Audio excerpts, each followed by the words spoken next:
항상 곁을 내어주시니 따스한 곁을 내어주시니 주님 앞에 나갑니다. 표현 못할 긍휼로 나를 붙드시는 주 이름 바라봅니다.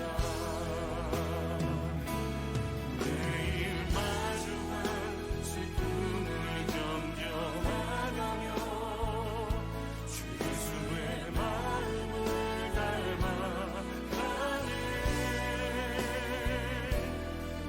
두려운 걸음마다 주가 동행하니 주를 지으며 오늘을 걷네.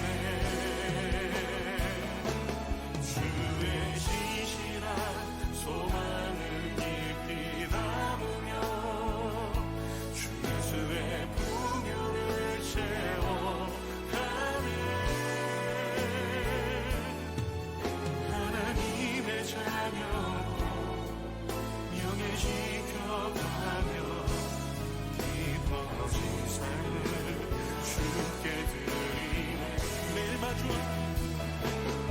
매일 마주한 슬픔을 견뎌나가며 주 예수의 마음을 닮아가네.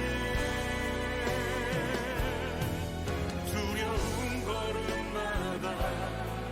주가 동행하니 주를 지하며 오늘을 걷네. 주의 신실한 소망을 깊이 담으며 주 예수의 풍요를 채워가네.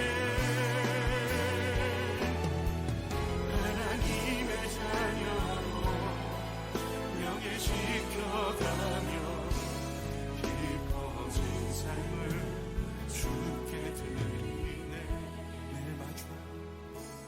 매일 마주한 슬픔을 견뎌나가며 주 예수의 마음을 닮아가네. 두려운 걸음마다 주가 동행하니 주를 지하며 오늘을 걷네.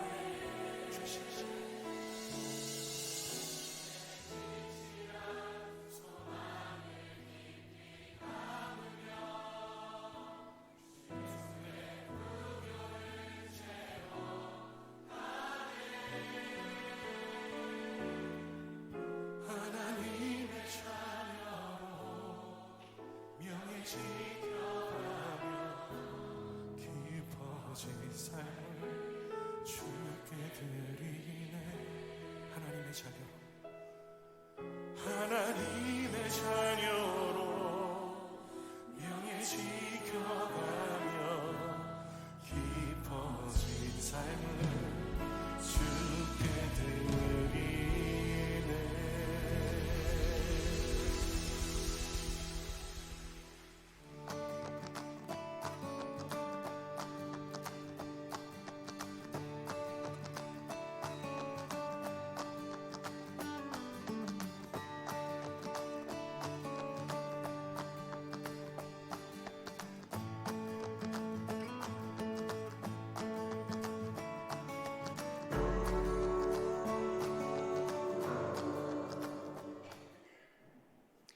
할렐루야.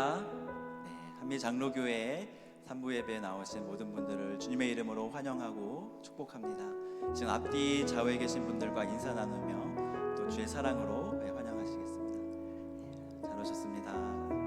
잘 오셨습니다.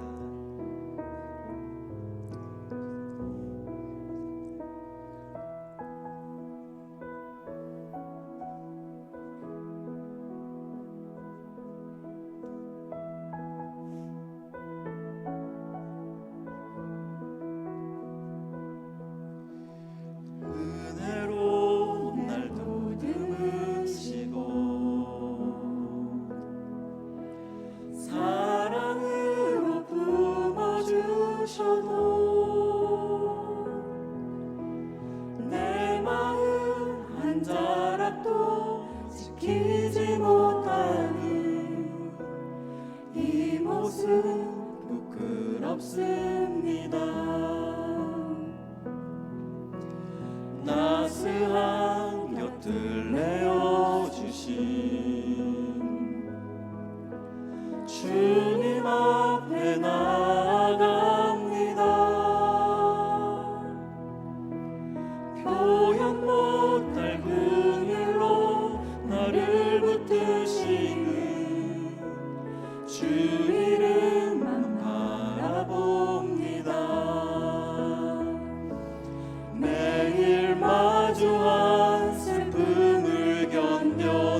보시고 은혜로 날 보듬으시고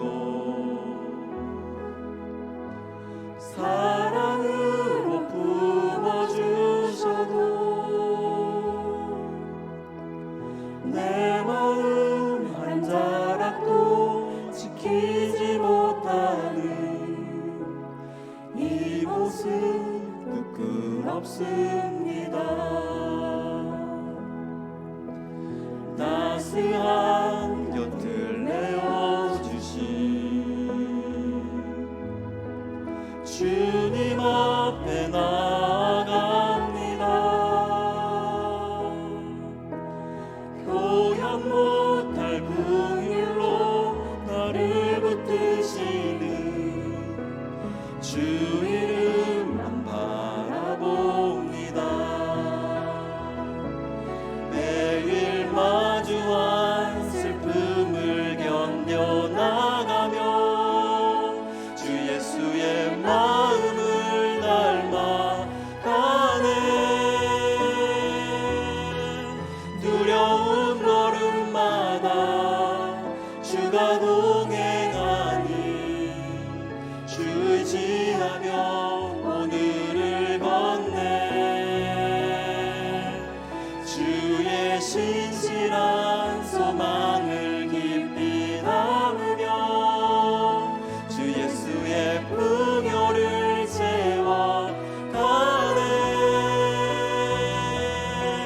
하나님의 자녀로 명예 지켜가며 깊어진 삶을 주께 매일 마주한 슬픔을 매일 마주한 슬픔을 견뎌나가며 주 예수의 마음을 닮아가네.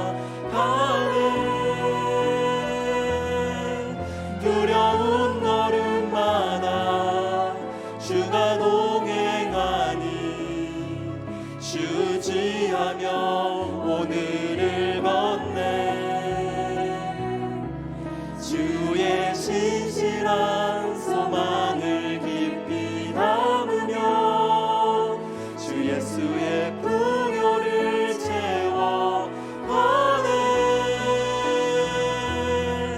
하나님의 자녀로 명예 지켜가며 깊어진 삶을 주께 드리네.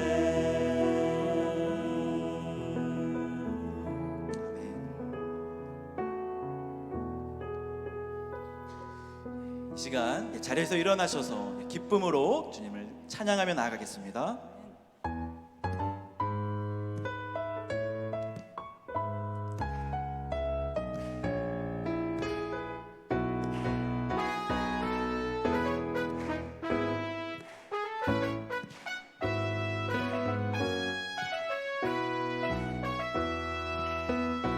내 진정 사모하는 친구가 되시는 구주 예수님은 아름다워라. 산 밑에 백합하여 빛나는 새벽별 주님 영원하길 아주 없도다. 내 맘이 아플 적에 큰 위로 되시며 나 외로울 때 좋은 친구라. 주는 전산 밑에 백합 빛나는 새벽별 이 땅 위에 비길 것이 없도다. 내 몸의 모든 염려 이 세상 고락간 나와 항상 같이 하여 주시고 시험을 당할 때에 악마의 계교를 즉시 물리치사 날 지키시네. 온 세상 날 버려도 주 예수 안 버려 끝까지 나를 돌아보시니. 주는 전산 밑에 백합 빛나는 새벽별 이 땅 위에 비길 것이 없도다. 내 영혼 먹이시는 그 은혜 누리고 나 친히 주는 저 산 밑에 백합 빛나는 새벽별 이 땅 위에 비길 것 이 땅 위에 비길 것이 없도다. 이 땅 위에 비길 것이 여호와를 즐거이 불러 여호와를 즐거이 불러 기쁨으로 주께 나가리 여호와 하나님 난 주의 백성 기르시는 양이라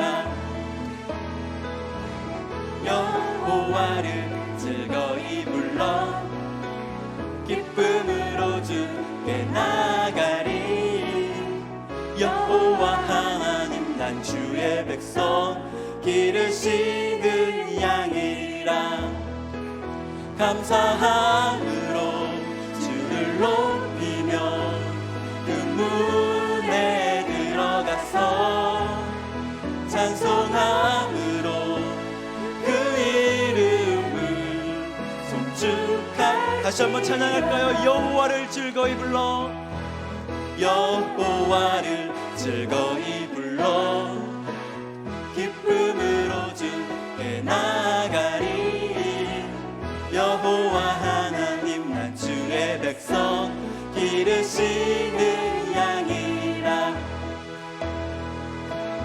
여호와를 즐거이 불러 기쁨으로 주께 나가리 여호와 하나님 난 주의 백성 기르시는 양이라 감사함으로 주를 높이며 그 문에 들어가서 찬송함으로 그 이름을 송축할지 감사함으로 주를 높이며 그 문에 들어가서 찬송함으로 그 이름을 송축할지 감사함으로 주를 높이며 그 문에 들어가서 찬송함으로 그 이름을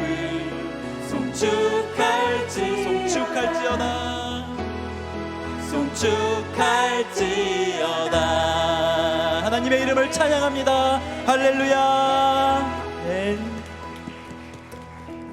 자리에 앉으시겠습니다.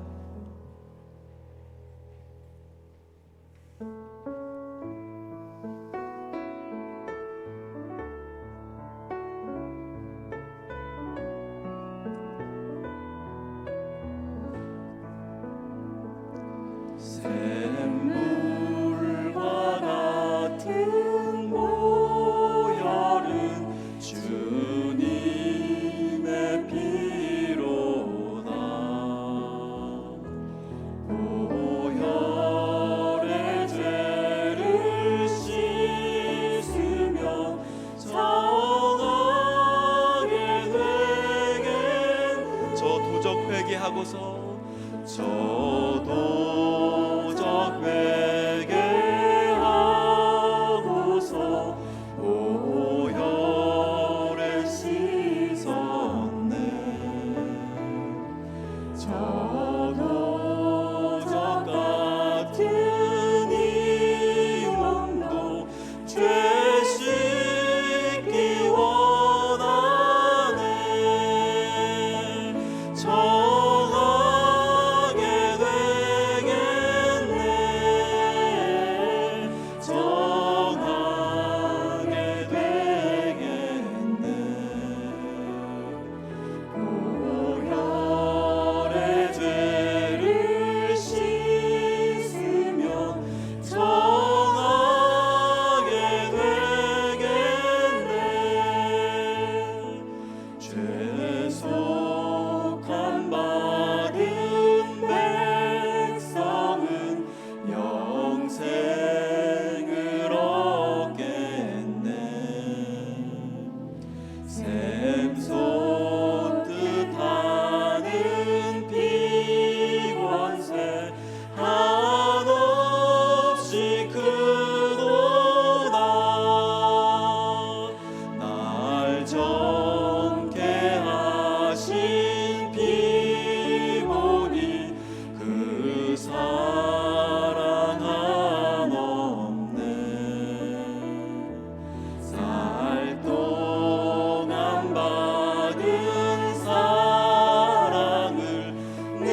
찬송하겠네.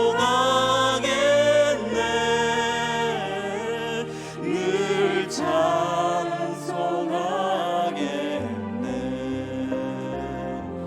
날 구속하신 은혜를 늘 찬송하겠네.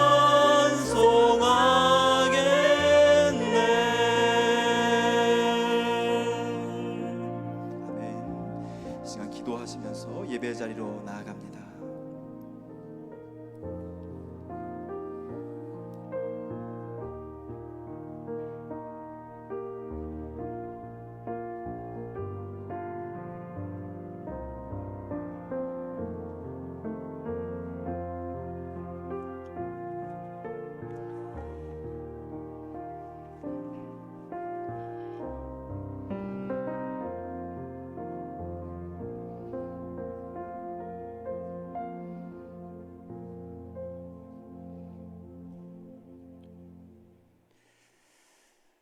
은혜와 사랑이 넘치시는 아버지 하나님, 아버지는 하나님 전에 나와 저희가 예배드리며 다시 한번 아버지 하나님께 오로지 영광을 돌려옵나이다. 아버지 하나님, 그럼에도 불구하고 저희의 지난 삶을 돌아보고 지난 한 주간을 돌아볼 때 아버지 하나님의 자녀로서 산다 하면서도 그렇지 못한 저희의 모습을 알게 됩니다. 아버지 하나님, 회개하게 하여 주셨고 깨끗이 씻어주셔서 다시 한번 아버지 하나님의 자녀로서 살아가는데 부족함이 없는 한 사람 한 사람 될 수 있도록 주님 인도하여 주시옵소서. 저희의 그런 모습이지만 그래도 주님 저는 사랑하고 주님께 예배드리기 위하여 이 자리에 나와 있습니다. 아버지 하나님, 저희의 모습을 있는 그대로 받아주시고 다시 한번 이 자리를 통하여 주님께서 주시고 아버지 하나님께서 원하시는 한 사람 한 사람이 되어 세상에 나가서 살아갈 때 저희의 모습을 보고 다시 한번 하나님을 생각하게 하는 모든 사람들이 될 수 있게 하여 주시옵소서. 주님의 백성으로 삼아주시는 놀라운 역사가 있게 하여 주시옵소서. 아버지 하나님, 이 시간 저희 교회를 아버지 하나님께 올려드립니다. 지난 2년 가까이 여러 가지 일로 인하여 저희가 여러 가지 고통을 겪었습니다. 저희가 후회하고 힘들어하고 안타까워하는 것이 아니라 그 모습을 통하여 다시 한번 저희를 모습을 돌아볼 수 있게 하여 주셨고, 힘든 과정을 통하여 다시 한번 깨닫게 해주시는 하나님의 놀라운 은혜가 저에게도 같이 있게 하여 주셔서 저희가 지난 고통과 힘듦만을 생각하는 것이 아니라 그 과정을 다시 한번 돌아보며 그 모습 속에서 앞으로 저희가 어떻게 해야 될지 비전을 세우고 나아갈 수 있는 저희가 될 수 있도록 주님 인도하여 주시옵소서. 주님께서 주시는 새로운 사랑과 그 놀라운 은혜가 또 펼쳐질 역사가 저에게 있음을 다시 한번 깨닫게 하여 주시었고, 희망을 가지고 더욱더 힘차게 앞으로 나가는 교회가 될 수 있도록 주님 인도하여 주시옵소서. 저희 교회만 생각하는 것이 아니라 저희 교회를 일어나여 세상의 힘듦을 치유하는 교회가 될 수 있도록 인도하여 주셨기를 간절히 바라고 바라옵나이다. 아버지 하나님, 이 시간 이 아침 드려지는 각 처소에서 드려지는 예배에 같이 하여 주시옵소서. 성령님께서 같이 인도하여 주셔서 그 예배를 통하여 주님께서 주시는 그 놀라운 사랑과 은혜가 넘쳐나고 그 은혜를 인하여 다시 한번 저희가 세상에 빛이 되는 또 소금이 되는 저희 한 사람 한 사람 될 수 있도록 인도하여 주시옵소서. 이 아침 저희 귀하신 이준현 목사님 단에 세우십니다. 그를 통하여 저에게 전해지는 하나님의 그 세미한 음성이 저희 한 사람 한 사람의 귀로만 듣는 것이 아니라 마음판에 새겨서 그 말씀대로 세상에 나가서 행할 수 있는 성도님들 될 수 있도록 인도하여 주시옵소서. 아버지 하나님, 저희 성도님들을 위하여 기도드립나이다. 경제적인 어려움으로 또 이 병마의 힘듦으로 인하여, 육체적인 힘듦으로 인하여, 또 마음의 고생으로 인하여 여러 가지로 힘든 한 사람 한 사람들이 있습니다. 아버지 하나님, 그들에게 위로와 치유의 놀라운 손길을 내밀어 주셔서 다시 한번 하나님 주시는 그 은혜를 깨닫고 주님 앞에 서로 손잡고 나와서 기쁜 마음으로 예배드릴 수 있도록 인도하여 주시옵소서. 또 여러 연세 드신 저희 어머님 아버님들 계십니다. 비록 몸은 노쇠해져가고 힘들어지지만은 주님께서 주시는 그 놀라운 기쁨의 은혜가 더욱더 넘쳐나게 하여 주셨고, 그들의 기도가 늘 끊이지 않아서 그 기도로 인하여 저희가 다시 한번 힘을 얻고 살아가는 놀라운 역사가 있게 하여 주시옵소서. 아버지 하나님, 이 아침 여러 곳에서 드려지는 예배 다시 한번 주님께 올려드립니다. 다시 한번 저희 사람의 지혜와 생각이 또 저희의 모습만 드러나는, 행사로 드러나는 예배가 아니고 오로지 저희의 성신과 정성을 다하여 드려지는 예배가 될 수 있게 하여 주시옵소서. 오늘 하루도 진행되어지는 모든 일에도 주님께서 이끌어 주셨기를 간절히 바라며, 이번 말씀 저희를 사랑하시고 은혜로 이끌어 주시는 우리 주 예수 그리스도의 이름으로 기도드리옵나이다. 아멘. 전능하사 하늘에 계신 나 믿사오며 그 외아들 우리 주 예수 그리스도를 믿사오니, 이는 성령으로 잉태하사 동정녀 마리에게 나시고 본디오 빌라도에게 고난을 받으사 십자가에 못 박혀 죽으시고 장사한 지 사흘 만에 죽은 자 가운데서 다시 살아나시며 하늘에 오르사 전능하신 하느님 우편에 앉아 계시다가 저리로서 산 자와 죽은 자를 심판하러 오시리라. 성령을 믿사오며 거룩한 공예와 성도가 서로 교통하는 것과 죄를 사하여 주시는 것과 몸이 다시 사는 것과 영원히 사는 것을 믿사옵나이다. 아멘.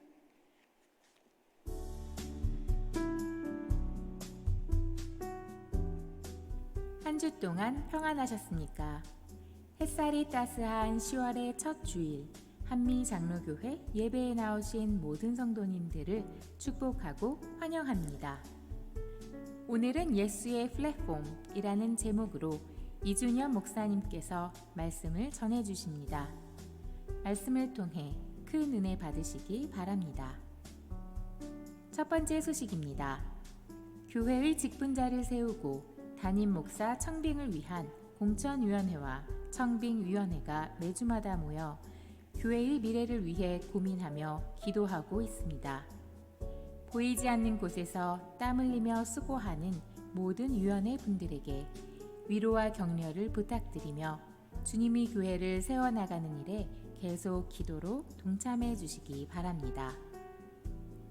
공지사항입니다.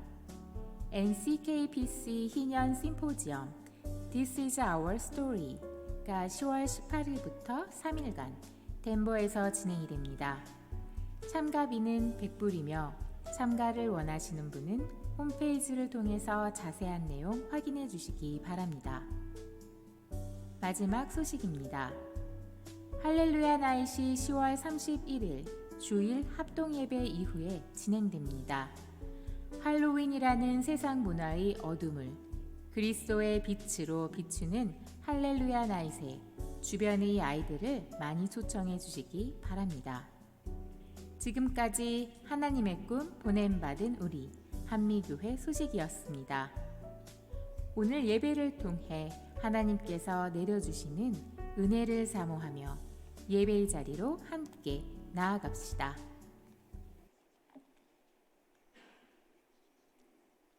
오늘 주신 하나님의 말씀은 신약 성경 누가복음 9장 28절에서 37절까지 말씀입니다.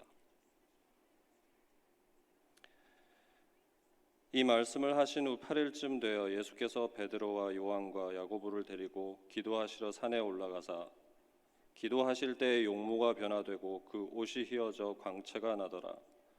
문득 두 사람이 예수와 함께 말하니 이는 모세와 엘리야라. 영광 중에 나타나서 장차 예수께서 예루살렘에서 별세하실 것을 말을세.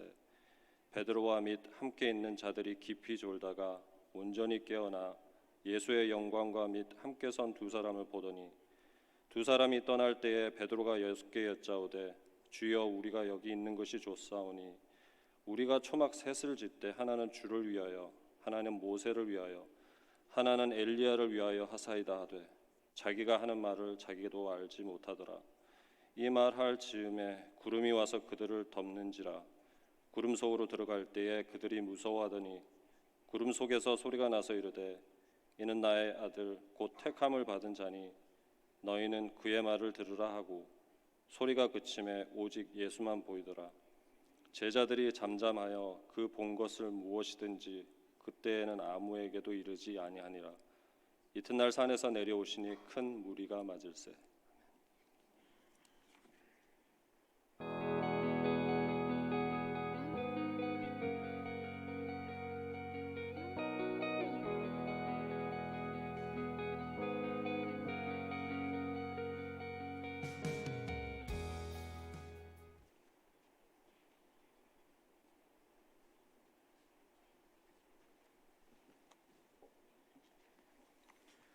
사랑의 주님, 우리에게 베푸신 그 주님의 은혜, 그 하나님의 섭리를 우리의 삶의 여정에서 느끼게 하시고 또 그것을 우리가 우리 삶 속에서 실천하며 새로운 변화의 순간순간들로 맞이할 수 있도록 늘 인도해 주시니 감사합니다. 하나님이 주신 것, 우리의 인생 또 우리 삶의 부분들에서 우리가 경험하고 감사한 것들을 하나님 앞에 드리오니 주여 받아주시고 우리에게 용기 주셔서 우리의 삶을 살아갈 때 질문과 또 삶의 여러 가지 문제를 가지고 씨름하면서 주님이 우리에게 말씀하신 그 하나님 나라를 오늘도 이 땅에서 나의 삶의 자리에서 만들어 갈 수 있도록 주여 인도하여 주시옵소서. 우리의 모든 것을 아시는 주님께 우리의 삶을, 우리의 생명을 또 우리의 마음을 드리며 이 시간 하나님의 임재 가운데 거하기 원합니다. 우리와 함께하여 주시옵소서. 예수님의 이름으로 기도합니다. 아멘. 반갑습니다. 한미교회 성도 여러분. 일단 하나님께서 저에게 주님의 말씀을 함께 나눌 수 있는 기회를 주셔서 너무나 감사드리고 또 한미교회 성도 여러분께 감사를 드립니다. 우리가 인생을 살면서 여러 가지 많은 관계들을 만들고 또 그 관계 속에서 살아갑니다. 그래서 우리 인생의 모든 관계의 출발점은 사람과 사람이 만나는 그 만남 속에서 이루어지는데요. 제가 한미교회와 인연을 갖고 또 여러 가지 직접적으로 간접적으로 경험한 이 한미교회의 그런 한미교회와의 그 인연들이 저에게는 있습니다. 제가 시카고에 이제 산 지가 올해로 14년째인데요. 제가 시카고 오기 전부터 제가 한미교회에 대해서 알게 되었습니다. 이 한미교회에서 목회를 하셨던 그 강신원 목사님이 이제는 노량진교회의 원로 목사님으로 지금 계시는데요. 제가 유년 시절부터 고등학교 때까지 할머니 손을 잡고 그 노량진교회를 다녔습니다. 저희 할머니는 이제 그 교회에서 평생 권사님으로서 섬기시다가 하나님의 부르심을 받았는데 그때 리민식 목사님이 계실 때 그리고 또 강신원 목사님으로 이렇게 담임 목사님이 바뀌셨을 때까지 그것을 저는 봤고요. 근데 그 강신원 목사님이 바로 이 한미교회에서 귀한 사역을 하셨다는 것을 알고 제가 한미교회를 2007년에 시카고에 올 때부터 알게 되었습니다. 그리고 4년 전으로 기억하는데요. 저희 아이들 3명이 이 한미교회에서 그때 주최했던 그 아이타스카 서머스쿨에 와서 정말 즐거운 시간 보내고 그때의 기억을 아직도 저에게 얘기를 합니다. 그러니까 사실 저희 아이들이 자라는 과정에서 여름이 되면 항상 뭐 BBS다 또 여러 가지 많은 행사들이 많잖아요. 근데 저희 아이들이 6살이 될 때까지 그런 그 서머스쿨에 한 번도 보내지 않았었어요. 근데 처음으로 서머스쿨 보낸 곳이 아이타스카 한글 그 서머스쿨이었는데, 그때 처음으로 아이들이 이 서머스쿨을 경험하고 선생님이나 또 발런티어들 그리고 또 아이들하고 너무나 즐겁게 노는 그런 모습을 보고 즐거운 그런 모습을 보고 제가 한미교회에 대해서 되게 좋은 인상을 받았고, 그때 한미교회가 다음 세대와 특히 또 시카고 이 교민사회에 귀한 역할을 할 수 있겠구나 하는 그런 인상을 받았습니다. 그래서 지금 저희 아이들이 그 한미교회에 대해서 얘기를 사실 자주 했습니다. 왜냐하면 제 아내가 지금 미국 UCC 교회 벤슨빌에 있는 교회에서 지금 뮤직 디렉터로 지금 사역을 하고 있는데요. 거기 가려면 저희 집이 이제 버펄로 그로브인데 항상 그 53번을 타고 390번 하이웨이를 타면 이 아이타스카 그 물탱크 타워를 항상 보게 돼요. 그럼 저희 아이들이 항상 그걸 보면서 저기 아이타스카 우리가 서머스쿨 한 데지 하면서 저희가 항상 그 길을 지나갈 때마다 저를 리마인드 시켜주고, 그래서 항상 이 한미교회에 대한 저의 기억이 아직도 제 가슴에 이렇게 남아 있습니다. 그런 한미교회에 제가 이렇게 와서 여러분들과 주님의 말씀을 나눌 수 있게 돼서 너무나 기쁘고 너무나 감사를 드립니다.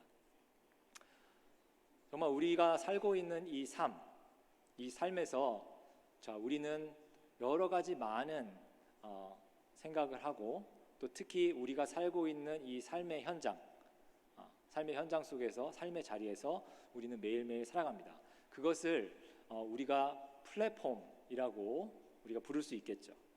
그래서 오늘 여러분들과 함께 나누고자 하는 말씀의 제목을 예수의 플랫폼이라고 잡아봤어요. 그래서 여러분 플랫폼 하면 떠오르시는 그런 이미지나 그런 생각들이 있을 것 같습니다. 플랫폼 하면 어떤 게 떠오르실까요? 저는 딱 플랫폼 얘기를 들으면 기차역에서 사람들이 기차를 타고 내리는 그 공간이 생각이 납니다. 그래서 많은 사람들이 서로 모이는 그런 공간이기도 하고요. 그래서 제가 한국에서 어릴 때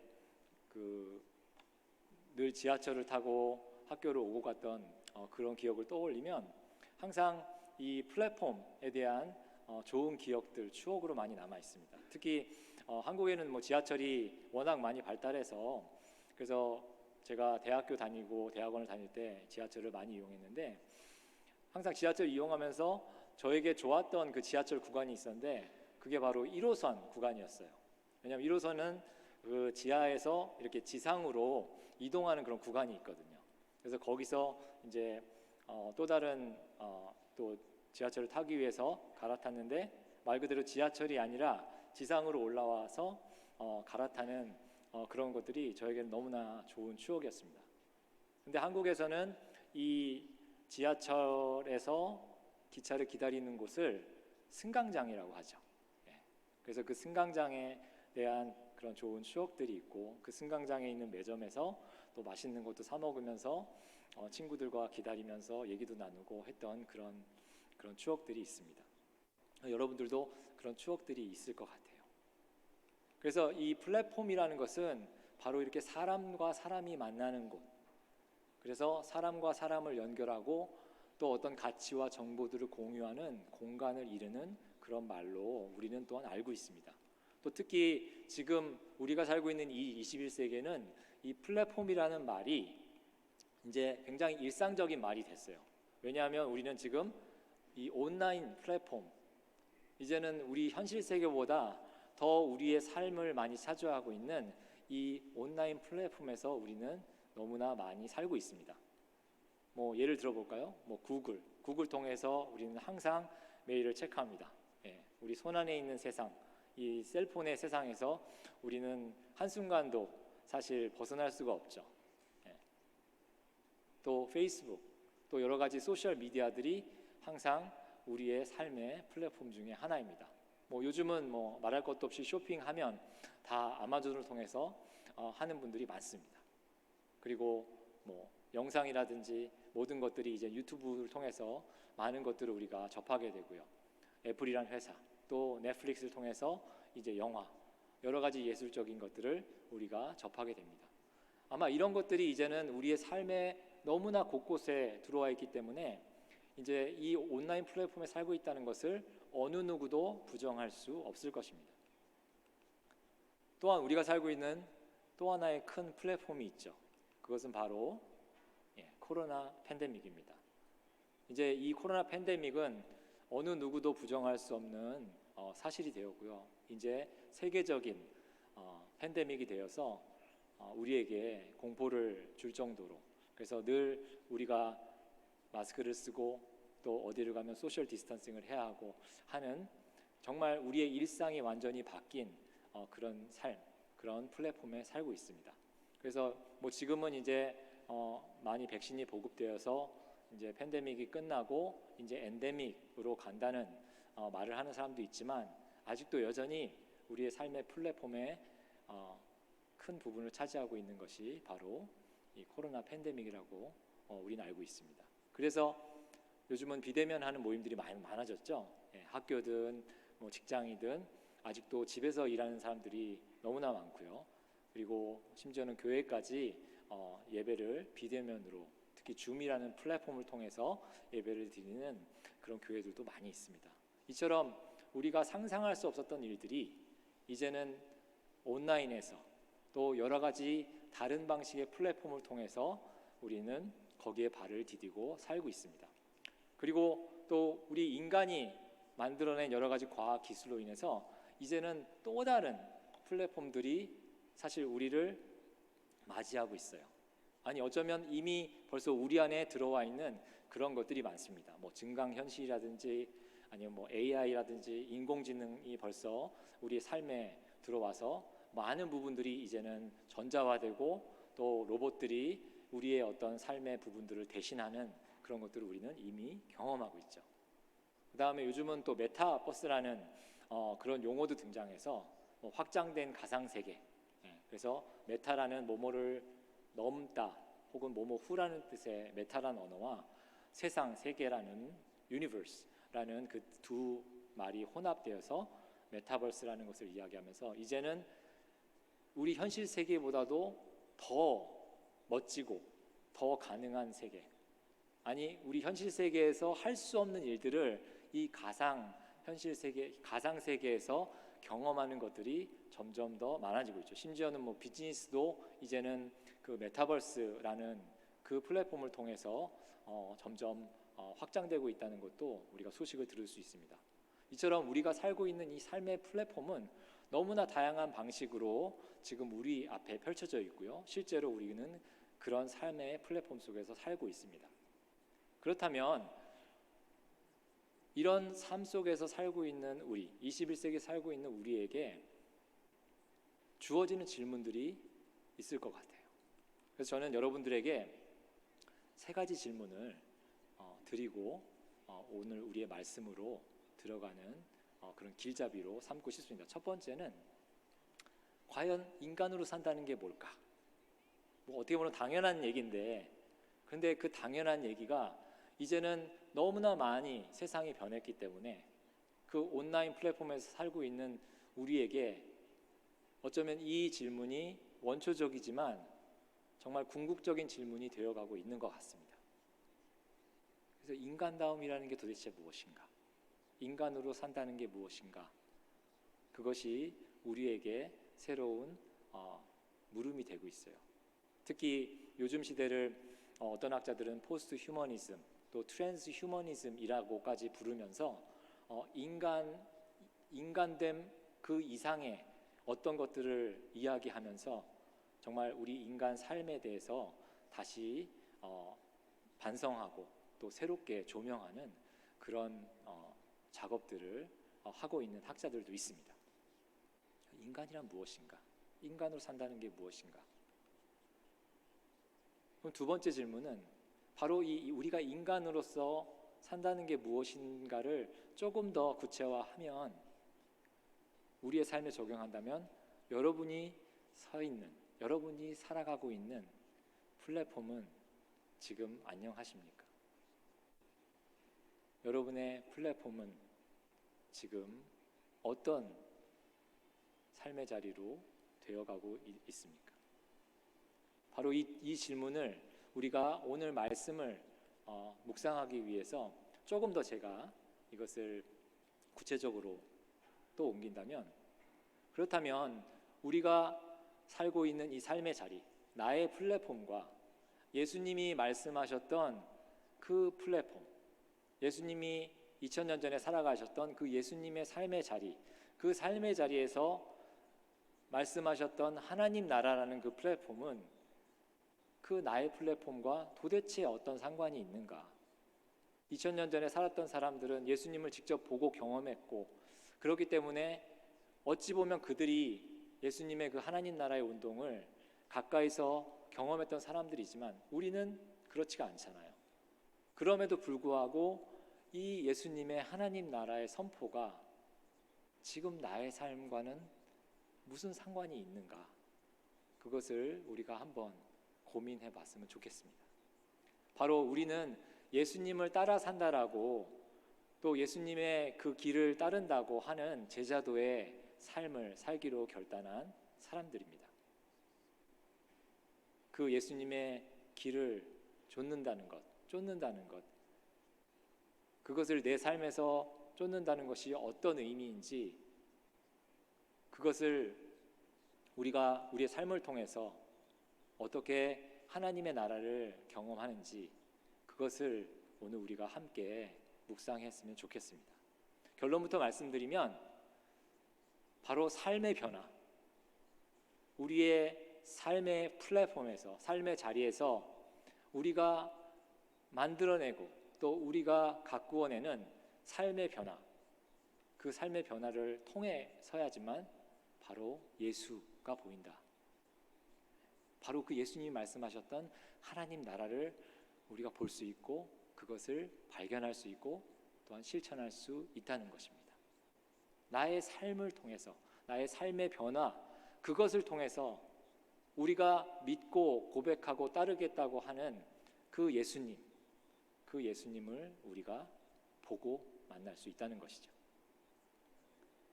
그럼 바로 이것이, 이 삶의 변화를 통해서 예수님을 본다는 것이 그러면 오늘 말씀에서는 어떻게 나오고 있는지 우리가 한번 말씀으로 이제 들어가겠습니다. 그래서 오늘 말씀을 보면 이제 이 말씀을 하신 후에 8일쯤 되어서 예수님께서 베드로와 요한과 야고보라는 이 제자와 함께 기도하러 산에 올라가셨어요. 근데 이 예수님이 이제 기도하시면서 얼굴이 변하시고 옷이 휘어지시면서 광채가 나는 그런 사건이 일어나죠. 그리고 모세와 엘리야와 이제 앞으로 예수님께서 이루실 일, 예루살렘에서 이루실 일에 대해서 이야기를 하는 그런 또 사건이 생깁니다. 그런데 그때 제자들은 무엇을 하고 있었냐면 꾸벅꾸벅 졸고 있었어요. 깊이 졸고 있었어요. 그래서 오늘 이 말씀, 이 32절의 말씀을 보고 또 이 말씀 이전에 있는 본문들을 보면 이 베드로와 요한과 야고보, 이 예수님의 제자, 예수님을 따르겠다고 하는 이 제자들이 살아가고 있는 그 사람들의 자리, 삶의 자리, 삶의 플랫폼을 우리가 엿볼 수가 있는데, 그 사람들의 삶의 플랫폼은 과연 무엇일까? 그것은 다름 아닌 바로 자신들이 속해 있는 그 유대교 전통, 그 유대교 전통에서 자신들이 갖고 있는 어떤 신앙적인 문법과 그런 가치들, 그것에 이 제자들은 자기 자신들의 삶의 플랫폼을 만들어 놨고 그 플랫폼 속에서 살고 있는 것을 볼 수 있습니다.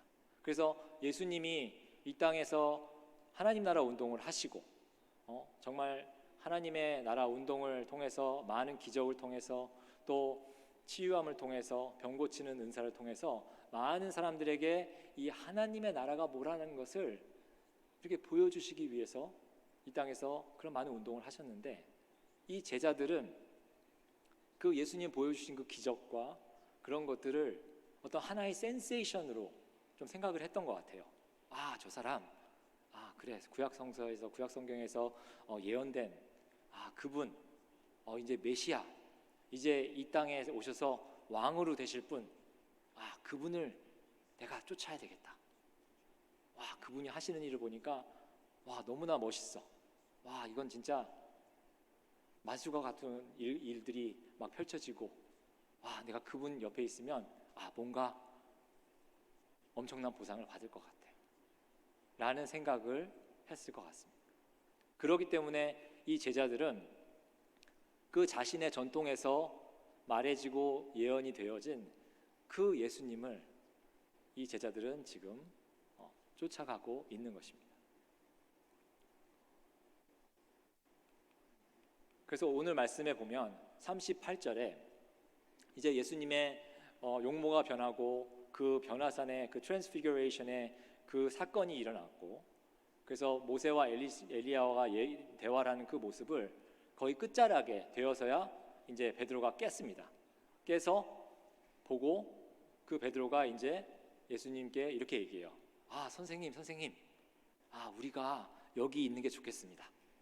여기에 우리가 초막을 짓고, 그래서 하나는 우리 선생님, 또 하나는 모세, 하나는 엘리야에게 주면 좋겠습니다.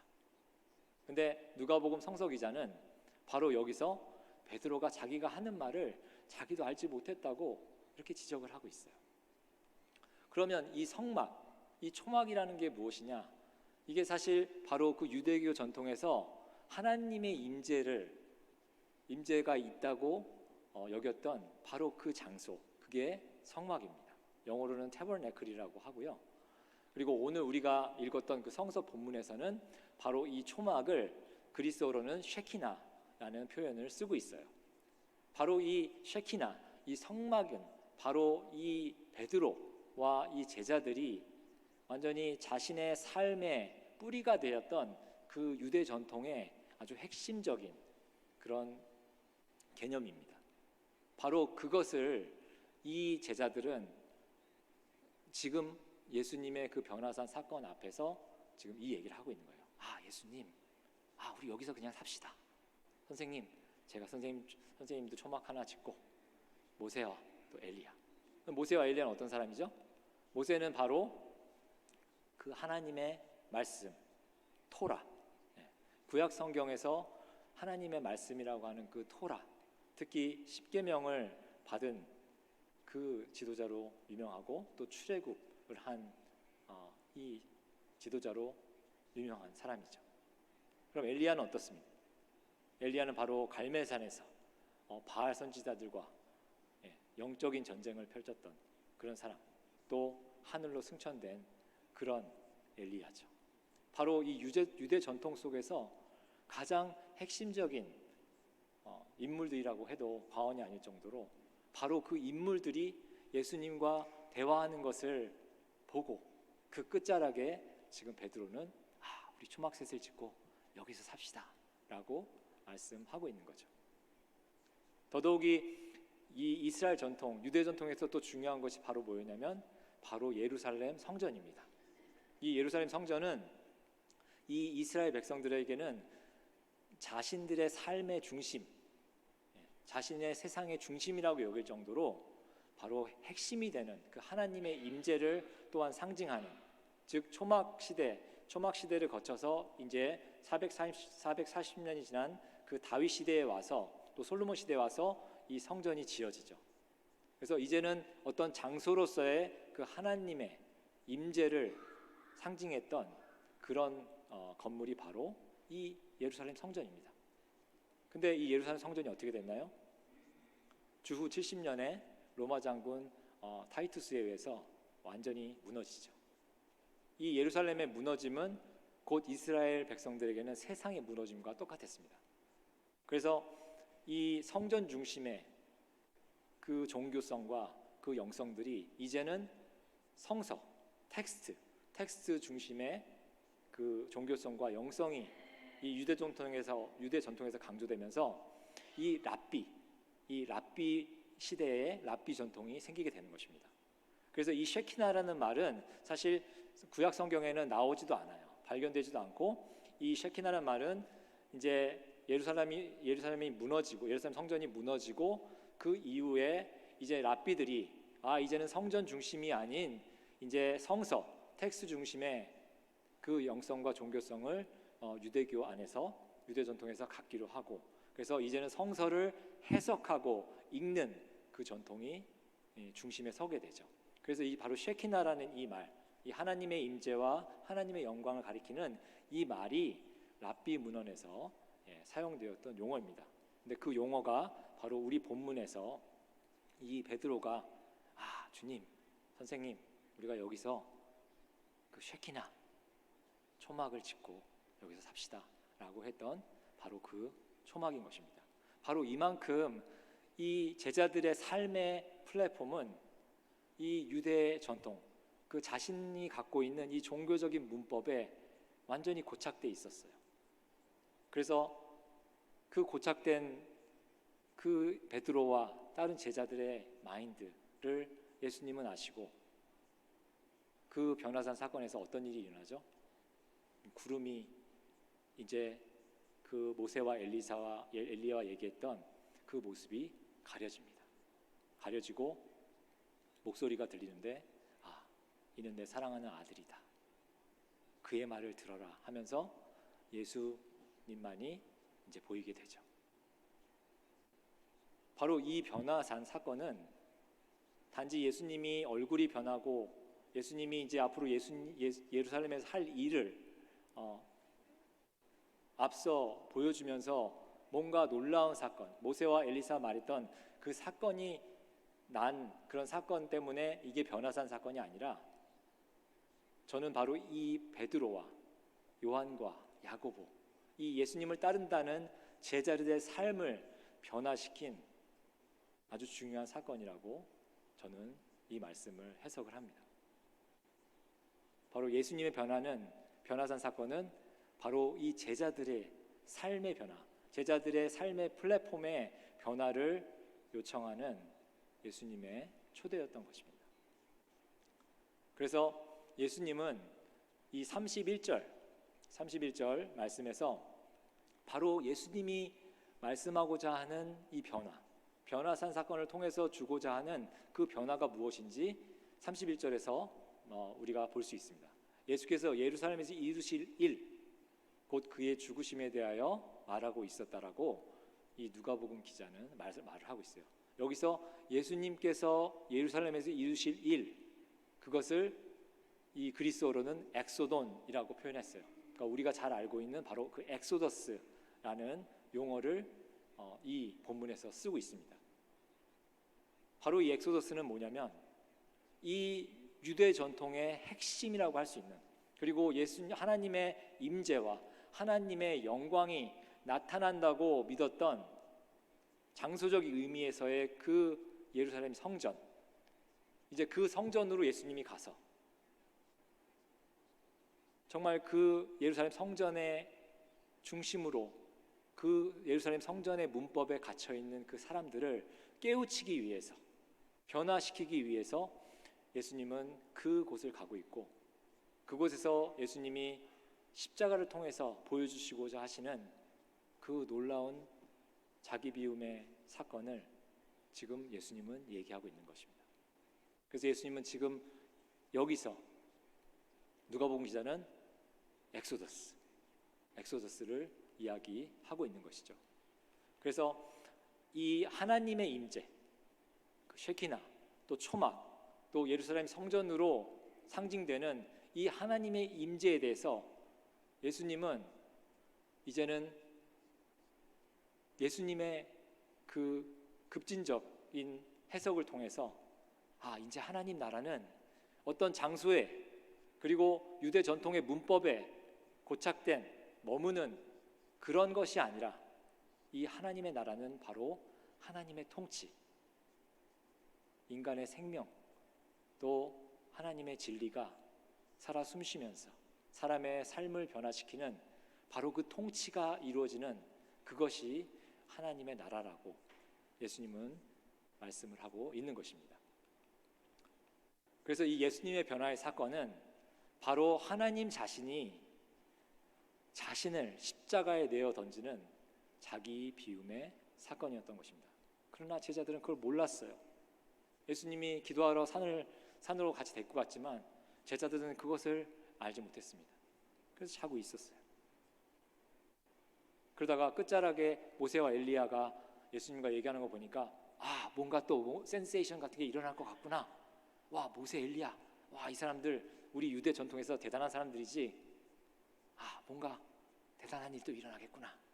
내가 뭔가 얻어갈 게 있겠구나 하면서 예수님, 선생님, 우리 여기서 초막을 칩시다 라고 했던 것이죠.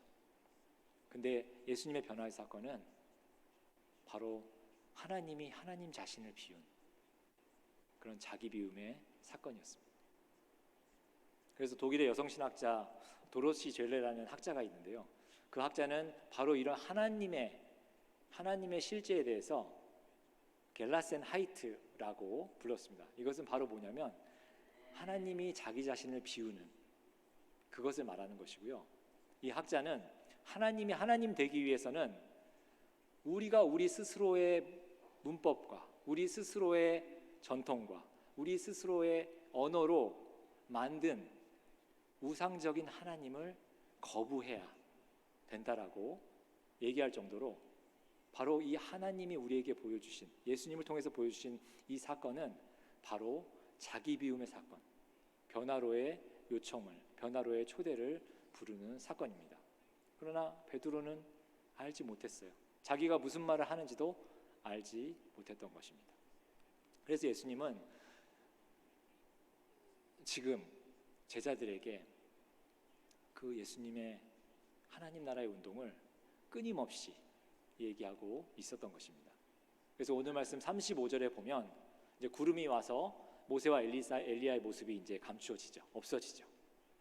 그래서 베드로가 갖고 있었던 그 자기만의 유대 전통의 문법, 유대 전통이 갖고 있었던 그런 가치들을 이제 완전히 해체가 되는 순간을 경험합니다.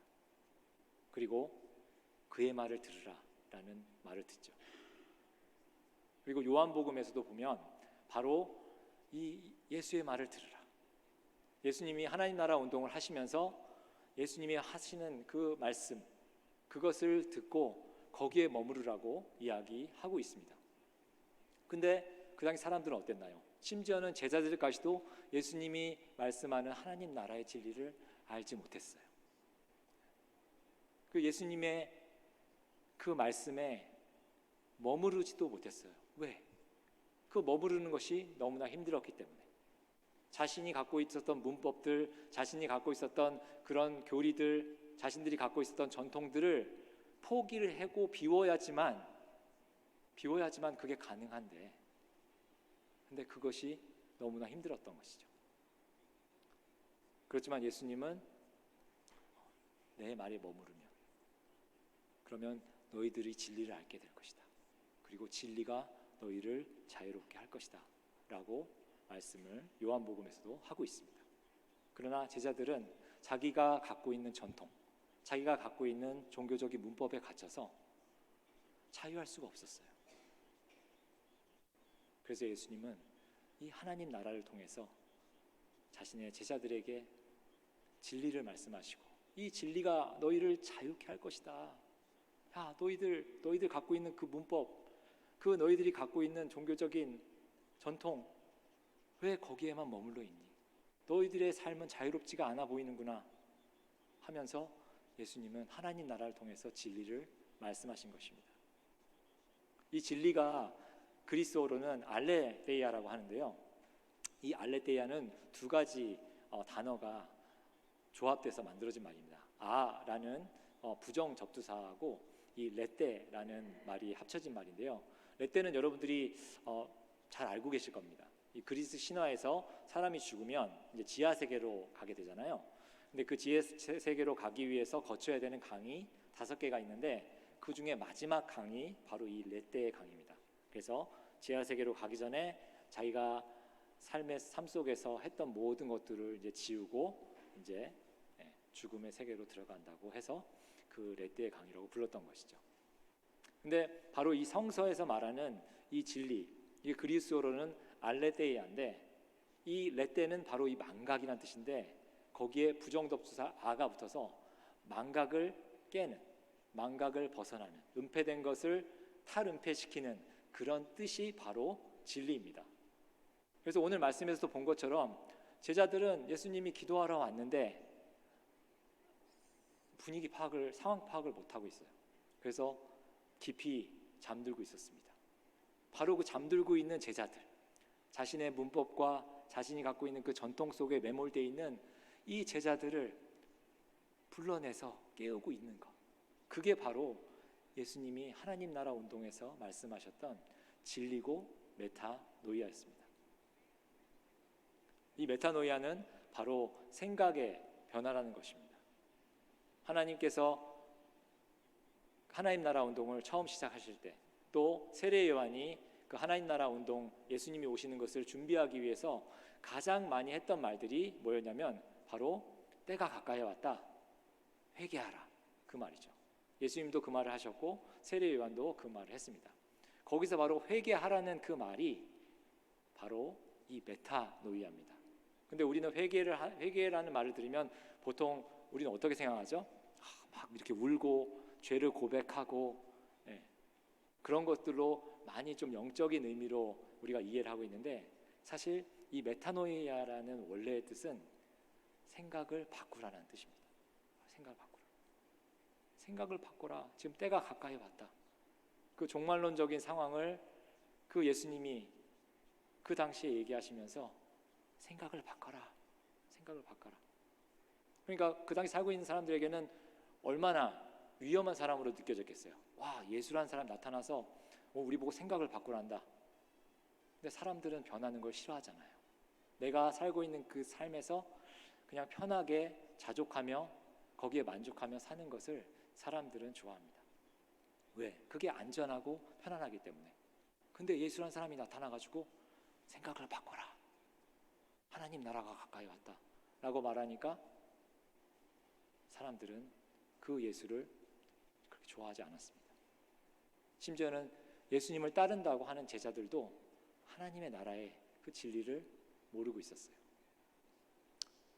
그래서 오늘 말씀 28절부터 저희가 읽었는데, 이 28절에 보면 이 말씀을 하신 뒤에 8일이 지나서 이제 예수님이 기도하러 산에 올라가셨다고 하는데, 이 성서의 본문을 따른다면 8일 전에 어떤 일이 있다는 것이 바로 위에 있는 본문 말씀입니다.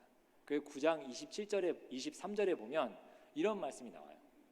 예수님이 너희들이 나를 따라오려거든, 너희들이 나의 제자가 되기를 원한다면 자기를 부인하고 날마다 자기 십자가를 지고 나를 따를 것이다 라고 얘기를 하죠. 이 얘기는 뭐냐면, 예수님이 제자들이 이제 막 따르고 그러잖아요. 예수님이 기적을 하고 놀라운 일을 하고 오병이어의 기적을 통해서 많은 사람을 먹이고 죽인 사람을 살리고 하는 그런 것을 봤을 때 너무 센세이션한 거예요. 그러면서 제자들이 와서 예수님한테 하는 질문이 뭐냐면, 하나님 나라에서 누가 큰 자입니까? 그런 질문을 하는 그런 이야기들이 이 공관복음서에는 많이 나옵니다. 심지어는 세베대의 아들들의 어머니가 예수님한테 와가지고 예수님이 이제 이 세상에 메시아로 오셨는데 이제 왕이 되시면 좌측에 우측에 제 아이들 자리 주실 거죠? 심지어는 이 제자들의 어머니들까지 와가지고 치맛바람을 동원해가지고 이 예수님의 그 센세이션을 받기를 원했습니다. 근데 예수님은 그 질문을 하는 제자들과 그 사람들에게 이렇게 얘기해요. 너희들이 나를 따라오려거든 자기를 부인하고 날마다 자기 십자가를 져야 된다. 야, 너희들, 내가 이제 예루살렘 가가지고 내가 이제 십자가에 정말 내가 죽을 건데, 내가 달릴 그 십자가 그게 아니라 너희들 십자가를 져. 자기 십자가를 지라고 예수님은 얘기하고 있어요. 너무나 놀랍고 파격적인 말씀입니다. 예수님은 여기서도 자기 스스로 비우는 그런 십자가의 길을 준비하시면서 제자들에게 야 너희들 나 이제 곧 죽게 되는데 너희들이 내 십자가 져. 나는 안 질 거야. 예수님은 그렇게 말씀 안 하시고 예수님은 오히려 너희들이 나를 따르려거든 자기를 부인하고 자기 십자가, 너희들의 십자가를 지는 거야. 너희들의 삶의 플랫폼에서 너희들이 하나님의 나라의 진리가 뭔지 너희들이 씨름하고 너희들의 십자가를 져야 되는 거야 라고 이야기를 하는 것이죠. 바로 이러한 예수님의 말씀을 바울의 그 신학에서, 바울의 편지에서 다음과 같이 표현을 합니다. 에베소 4장에 보면 너희는 유혹의 욕심을 따라 썩어져가는 구습을 따르는 그 옛사람을 벗어버리고 오직 너희 심령이 새롭게 되어 하나님을 따라 의와 진리의 거룩함으로 지으심을 받은 새 사람을 입으라 라고 얘기하죠. 옛사람, 너희들이 지금 입고 있는 그 옷을 벗어. 너희들이 너희 스스로를 비우지 않으면 어떻게 너희 삶을 다시 채우겠니? 라고 바울은 지금 이야기하고 있는 것입니다.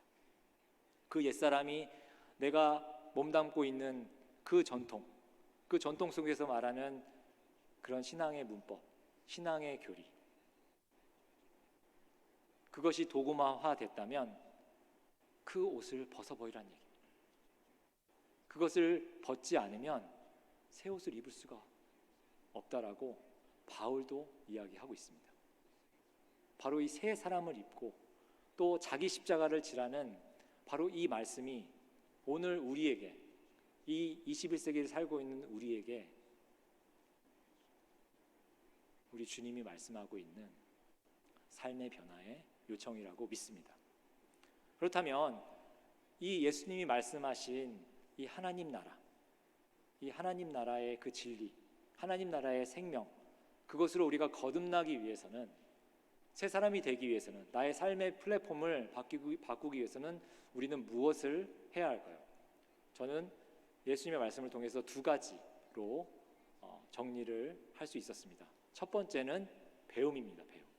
이것이 바로 메타노이아, 아까 우리가 같이 생각해봤던 이 메타노이아는 바로 우리의 삶의 변화, 우리의 인식의 변화, 우리의 생각의 변화죠. 우리가 안경을 쓰고 있으면 그 안경을 쓴 그것대로 우리가 보잖아요. 만약에 안경이 그 선글라스가 되면 밖이 좀 검게 이렇게 보이죠. 그리고 만약에 파란색으로 여기다가 종이 같은 걸 붙인다면 세상은 파랗게 보입니다.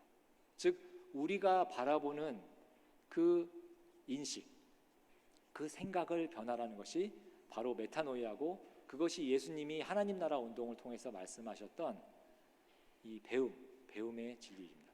즉 이 배움은 바로 나를 비우는 것이에요. 이 생각을 바꾼다는 것은 내가 지금 서 있는 이 삶의 플랫폼을 다시 한번 보고, 다시 한번 쳐다보고, 내가 어떻게 살고 있는지 다시 한번 질문을 하는 것. 그래서 나를 비우는 것이 바로 예수님이 말씀하신 메타노이아, 하나님 나라의 배움인 것입니다. 근데 우리의 신앙은 때로는 어떤가요? 우리가 가지고 있는 그런 어떤 신앙의 모습들이 있을 겁니다. 주일이면 교회 나와서 예배드리고, 또 우리가 어떤 기도를 하고, 또 성경 말씀을 읽고, 그런 것들, 즉 우리가 일상적으로 하는 그런 어떤 신앙적인 문법과 교리들, 그것을 우리가 다 하면 우리는 이제 괜찮을 거야, 우리는 이제 천국 갈 거야 라고 하는 그런 생각을 갖고 있죠.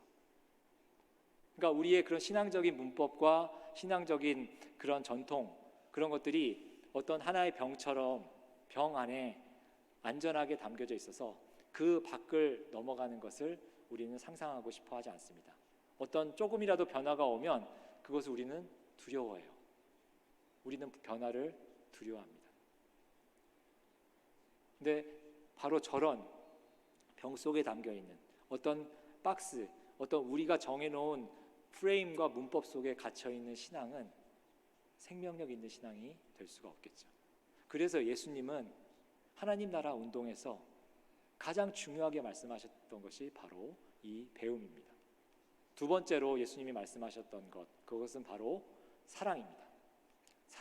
사랑은 그리스어로는 아가페라고 되어 있고요. 이 사랑 또한 나를 비우는 거예요. 나를 비우지 않고서는 다른 사람을 우리가 사랑할 수 없어요. 그래서 사랑은 다른 말로 한다면 같음을 강요하지 않는 거예요. 여러분들도 사랑에 대한 경험들이 있을 줄로 압니다. 우리가 누군가를 좋아하면 벌써 누군가를 좋아하는 그 사실이 우리에게는 큰 도전이에요. 왜? 나하고는 완전히 다른 사람을 내가 인정하고 그 사람의 삶을 그대로 리스펙트해야 되기 때문에 그게 여간 쉽지 않아요. 그래서 사랑하고 좋아하고 그렇게 교제할 때 다른 사람이 나와는 다른 행동을 하면 그러면 불편해지기 시작합니다. 그러면서 내가 원하는 방향으로 그 상대방에게 같음을, 나와 같아지기를 강요하죠. 왜? 같아지면 편하니까요. 같아지면 싸울 일이 없으니까요. 근데 우리 인생이 그렇습니까? 그렇지 않죠.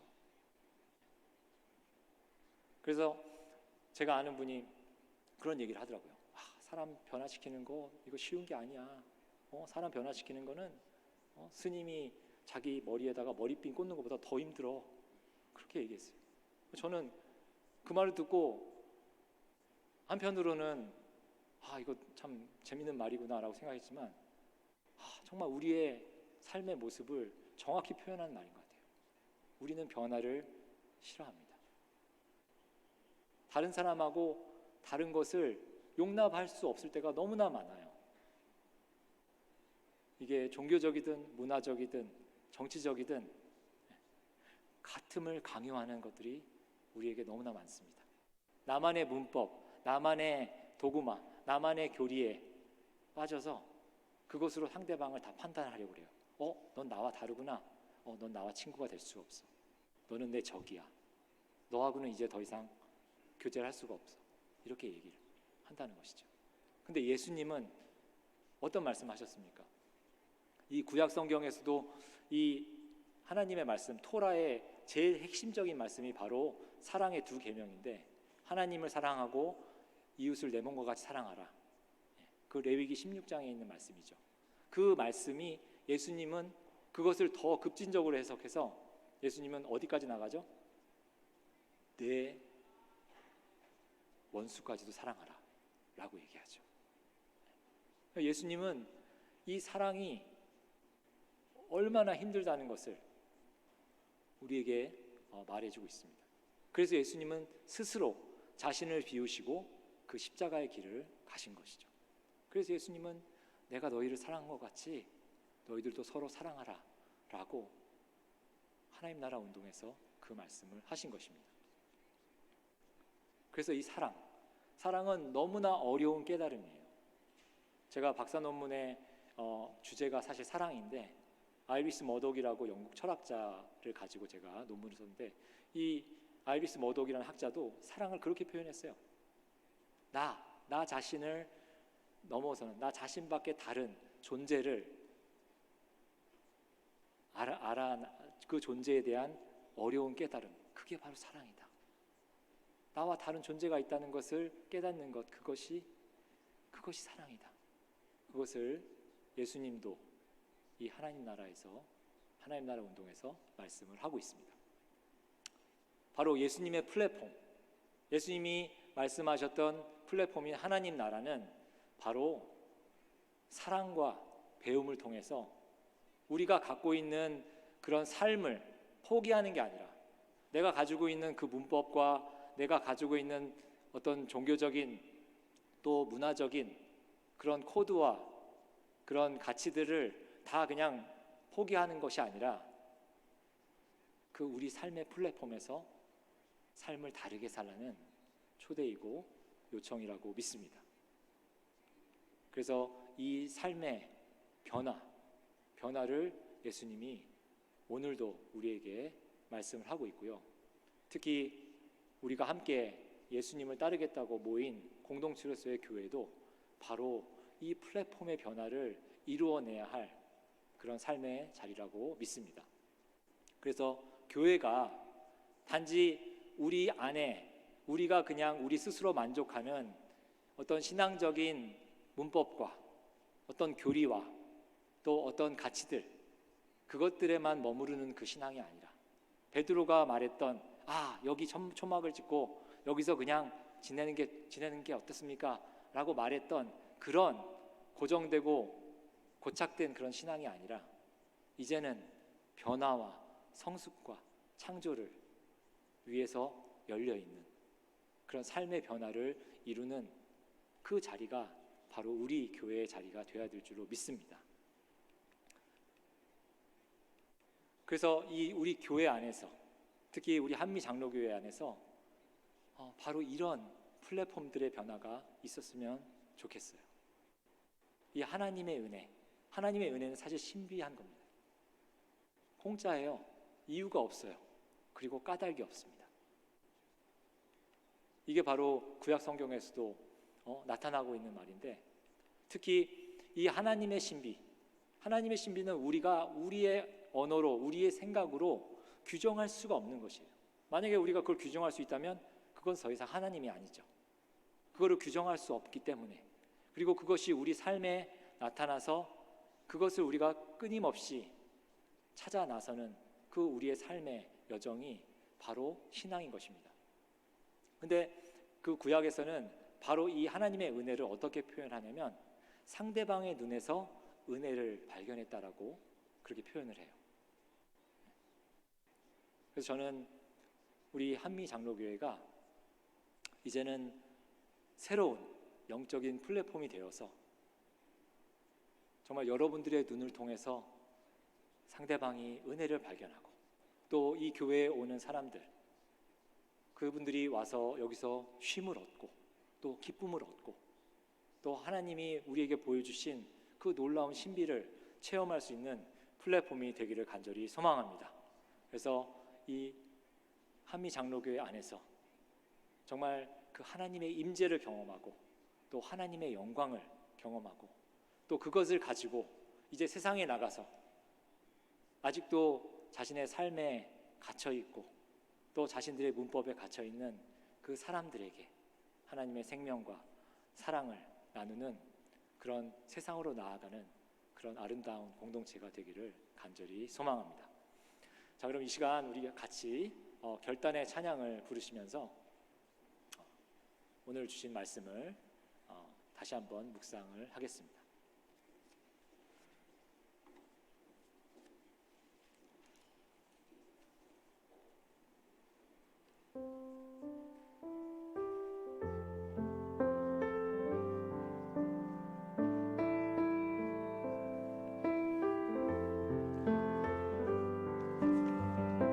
자리에서 일어서서 찬양하시겠습니다.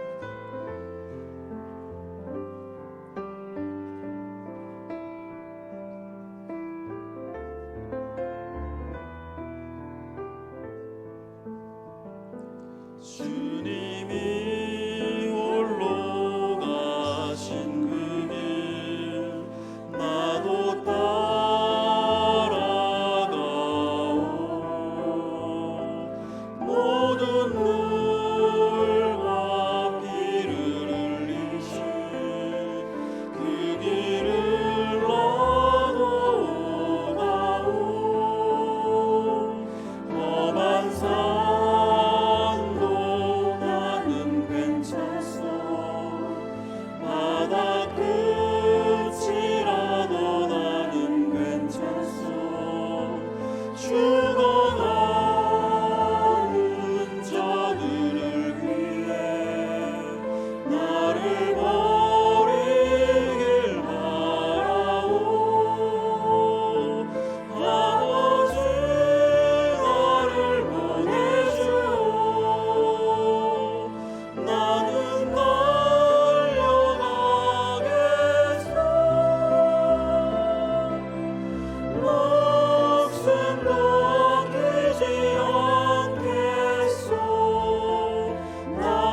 이제 세상으로 나가십시오.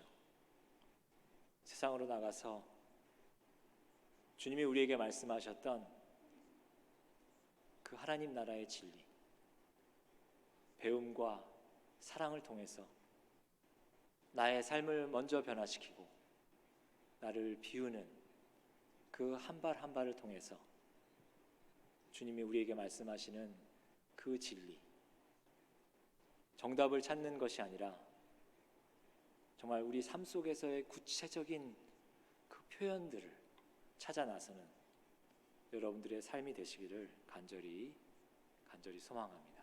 그래서 매일매일의 삶이 우리에게는 감격이고 또 하나님의 은혜를 체험하며 이제는 하나님의 은혜를 받았기에 그 하나님의 눈 속에서 은혜를 우리가 발견하며 살아가는 사람이 되었고, 이제는 나의 눈 속에서 다른 사람이 은혜를 발견하는 삶으로 살기를 결단하시는 여러분들이 되시기를 간절히 소망합니다. 성부, 성자, 성령, 하나님의 놀라운 신비와 은혜가 이제 나를 비우고 나의 삶의 플랫폼을 변화시켜서 예수님이 우리를 초대한 그 하나님의 나라, 그 예수님의 플랫폼에 영적인 도약을 이루고자 원하며 소망하며 또 이제 앞으로 하루하루를 살아갈 우리 한미교회 성도님들 머리 위에 이제로부터 영원까지 함께 하시기를 간절히 축원하옵나이다.